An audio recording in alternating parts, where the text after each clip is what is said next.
श्रावण महिना आला की घराघरात एकच चर्चा सुरू होते. श्रावणात नॉनव्हेज पूर्णपणे बंद.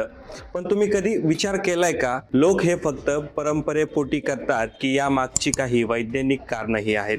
श्रावणात मांसाहार न खाण्यामागची धार्मिक, वैज्ञानिक आणि निसर्गाशी जोडलेली सर्व कारणे आजच्या व्हिडिओतून आपण जाणून घेणार आहोत. नमस्कार, मी रवी शिकारे आणि तुम्ही पाहताय राष्ट्रभूमी. पावसाळ्यात सूर्यप्रकाश कमी असतो आणि हवेत दमटपणा जास्त असतो. यामुळे मानवी शरीरातील जठराग्नी म्हणजेच पचनशक्ती मंदावते. मटण, चिकन पचायला अत्यंत जड असते.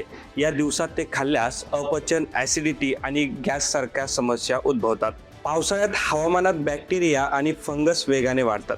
दूषित पाणी आणि अस्वच्छतेमुळे या दिवसात मांसाहारातून फूड पॉयझनिंग किंवा पोटाचे आजार होण्याचा धोका इतर ऋतूंपेक्षा कितीतरी पटीने जास्त असतो. पावसाळा हा मासे, पक्षी आणि बहुतांश प्राण्यांचा प्रजननाचा म्हणजे वंशवृद्धीचा काळ असतो. या काळात जर मासेमारी किंवा प्राण्यांची कत्तल केली तर त्यांची संख्या वेगाने घटू शकते. निसर्गाचा समतोल राखण्यासाठी प्राचीन काळापासूनच या काळात मांसाहार टाळण्याचे नियम बनवले गेले.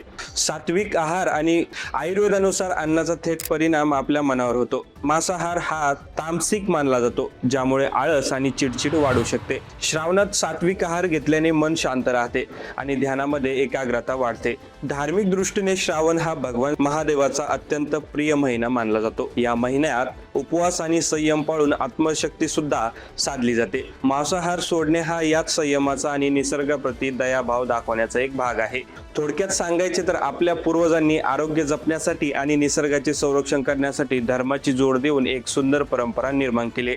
ही माहिती तुम्हाला कशी वाटली कमेंट बॉक्समध्ये नक्की सांगा. या व्हिडिओला लाईक करा, शेअर करा आणि अशाच नवनवीन माहितीसाठी आमच्या चॅनलला सबस्क्राईब करायला विसरू नका.